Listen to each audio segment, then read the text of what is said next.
नमस्ते। आज के इस खास विश्लेषण में हम एक ऐसे विषय पर बात करने वाले हैं जो हर पशुपालक और डेयरी फार्मर के लिए बिल्कुल रोजमर्रा की चुनौती है। देखिए, अपने यहाँ मौसम कब करवट बदल ले कुछ कहा नहीं जा सकता, है ना। चिलचिलाती गर्मी से लेकर अचानक शुरू होने वाली भारी मानसूनी बारिश और इन बदलते मौसमों का सबसे ज्यादा असर पड़ता है हमारी गायों पर। आज हम यही चर्चा करेंगे कि कैसे सही समय पर किए गए कुछ छोटे लेकिन अचूक उपाय गायों को भयंकर गर्मी और बारिश की जानलेवा बीमारियों से बचा सकते हैं। तो चलिए, बिना किसी देरी के शुरू करते हैं। ठीक है, चलिए फटाफट इसमें गहराई से उतरते हैं। स्क्रीन पर जो आप देख रहे हैं वो असल में गर्मी और बारिश के मौसम के लिए एक पूरा का पूरा ब्लूप्रिंट है। ये गाइड एकदम साफ तौर पर दो हिस्सों में बटी हुई है। एक तरफ बात होगी झुलसा देने वाली धूप और लू से बचने की, और दूसरी तरफ हम देखेंगे कि बरसात में जो घातक बीमारियां पनपती हैं उनसे कैसे निपटा जाए। आज हम इसी मास्टर गाइड को पूरी तरह से डिकोड करने वाले हैं। आगे बढ़ने से पहले जल्दी से आज के एजेंडे पर एक नजर डाल लेते हैं। नंबर 1, गर्मियों में गायों की देखभाल। नंबर 2, मानसून में बचाव और उपाय। और नंबर 3, महत्वपूर्ण प्राथमिक चिकित्सा सावधानियां। बस यही हमारा आज का रोड मैप रहेगा। तो चलिए अपने पहले भाग की तरफ बढ़ते हैं, गर्मियों में गायों की देखभाल, काउ केयर इन समर।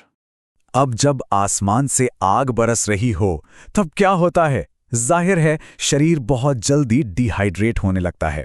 और गर्मियों का जो सबसे बड़ा दुश्मन है ना, वो है लू।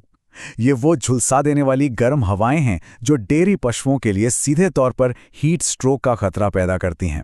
सच कहूं तो गायों में इंसानों की तरह पसीना निकालकर शरीर को ठंडा करने की क्षमता बहुत ही कम होती है। जरा सोचिए, इसलिए लू लगने पर उनके शरीर का तापमान अचानक से खतरनाक लेवल तक पहुंच सकता है। इससे दूध का उत्पादन तो गिरता ही है, पर जान का जोखिम भी बन जाता है। तो भाई, इस लू से बचाने की सबसे पहली लाइन ऑफ डिफेंस क्या है? वो है ठंडक और सही हाइड्रेशन। दिन में कम से कम 3 से 4 बार उन्हें साफ और बिल्कुल ठंडा पानी पिलाना पक्का करे। ये उनके शरीर के अंदर के तापमान को कंट्रोल करता है।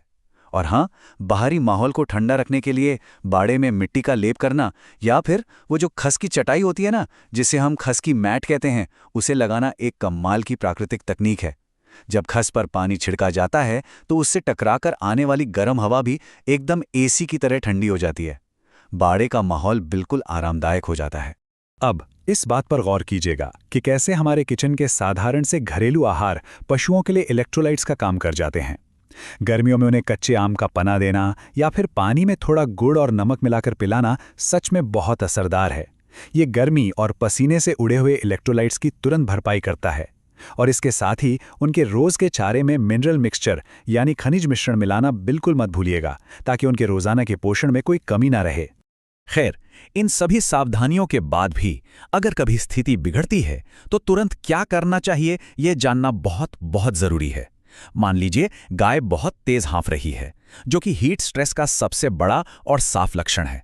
तो ऐसे में एक पल की भी देरी मत कीजिए, तुरंत उसके सर पर ढेर सारा ठंडा पानी डालिए।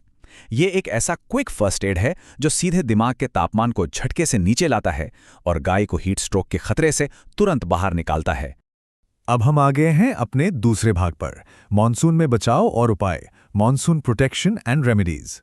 जैसे ही गर्मी खत्म होती है और बारिश शुरू होती है, खेती का सबसे बड़ा खतरा गर्मी से हटकर खतरनाक बैक्टीरियल इन्फेक्शंस पर आ जाता है। और यहाँ बहुत ही शानदार तरीके से 2 मुख्य बीमारियों के इलाज का अंतर समझाया गया है। एक तरफ है गलघोटू यानी एचएस, जिससे बचने का सिर्फ एक ही पक्का तरीका है, मानसून आने से पहले ही उसका वैक्सीनेशन करवाना। वहीं दूसरी तरफ है खुरपका मुंह पका यानी एफएमडी, जो कीचड़ की वजह से खुरों में पनपता है। इससे बचने के लिए खुरों को लाल दवा या फिटकरी के पानी से धोना जरूरी है। मतलब एक के लिए शरीर के अंदर सुरक्षा चाहिए तो दूसरे के लिए बाहर की सफाई।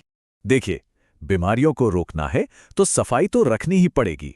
मॉनसून में बाड़े का मैनेजमेंट ही सबसे मेन चीज होती है। बाड़े में कीचड़ या पानी का जमाव बिल्कुल बिल्कुल नहीं होना चाहिए, क्योंकि यही कीचड़ जानलेवा परजीवियों का अड्डा बन जाता है। इस खतरे को जड़ से खत्म करने के लिए क्या करें? बाड़े में नियमित रूप से चूने का छिड़काव करें। चूना नमी को भी सोख लेता है और एक बेहतरीन नेचुरल डिसइंफेक्टेंट की तरह काम करता है, जो बीमारी वाले कीटाणुओं का काम तमाम कर देता है।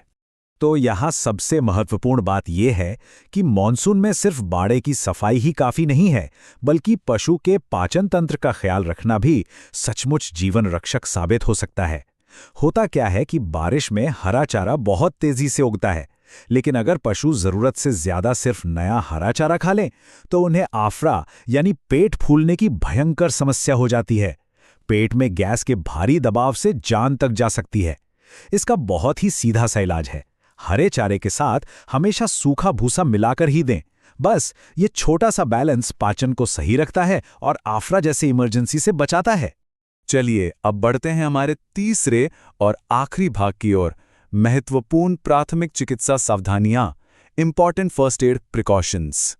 हमने अभी गर्मी और मॉनसून की इतनी सारी रणनीतियों पर चर्चा की, लेकिन जो स्रोत हम देख रहे हैं उसमें बहुत ही सख्त शब्दों में एक चेतावनी दी गई है जिसे हमें हमेशा याद रखना है।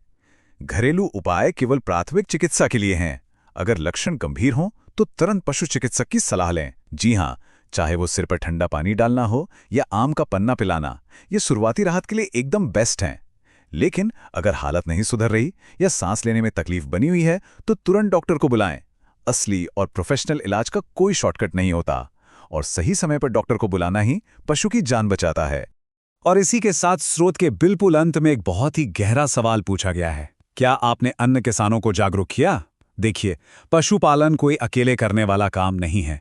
जब कोई किसान ये जीवन रक्षक बातें सीखता है और उसे अपने साथियों के साथ साझा करता है तो पूरी की पूरी कम्युनिटी मजबूत होती है।